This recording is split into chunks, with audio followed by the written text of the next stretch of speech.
ఏపీలో సంక్రాంతి సంబరాలు ఘనంగా జరుగుతున్నాయి. నగరి మాజీ ఎమ్మెల్యే రోజా ఇంట్లో భోగి వేడుకలు అంగరంగ వైభవంగా నిర్వహించారు. తెలుగు ప్రజలకు ఆమె సంక్రాంతి శుభాకాంక్షలు తెలిపారు.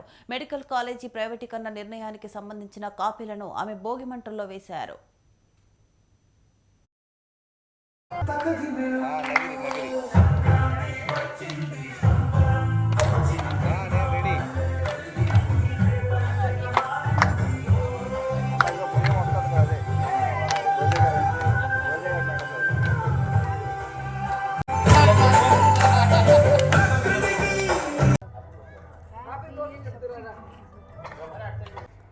తెలుగు ప్రేక్షకులకి, వైఎస్ఆర్సీపీ కుటుంబ సభ్యులకి, మా అభిమానులకి, వెల్ విషర్స్కి అందరికీ happy Bhogi, happy Sankranti and happy Kanuma.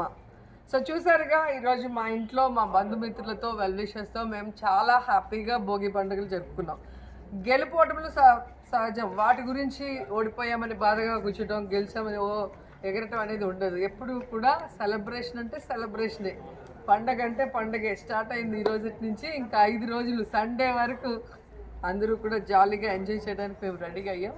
కానీ రాష్ట్రంలో పరిస్థితి మీరు చూస్తే మీకే తెలుసు.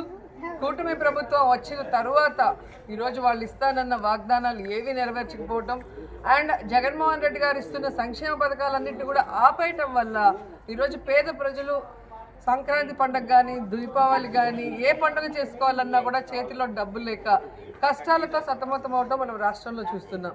ఎందుకంటే ఇది ఇయర్లో ఫస్ట్ పండుగ. 2026లో సంక్రాంతి అనేది మొదటి పండుగ, రైతుల పండుగ. రైతులకి చేతికి పంటకు వచ్చినప్పుడు సో అందరినీ పిలుచుకొని చాలా హ్యాపీగా జరుపుకోవాల్సిన పండుగ. కానీ ఈరోజు వాళ్ళకి ఫైనాన్షియల్ సపోర్ట్ కానీ రబీకి లేకపోవటం, ఇస్తానన్న 20,000 సంవత్సరాలకి ఇప్పటికి 40,000 ఇవ్వాల్సి ఉంటే 10,000 ఇచ్చి చేతులు దుడుపుకునేశారు. అండ్ పంటలు నష్టపోతే నష్టపరిహారం లేదు, పంట పండితే మద్దతు ధర లేకపోవటం వల్ల ఈరోజు రైతులు ఈ పండుగని సంతోషంగా జరుపుకోలేని పరిస్థితిలో ఉండటం చాలా దురదృష్టకరం.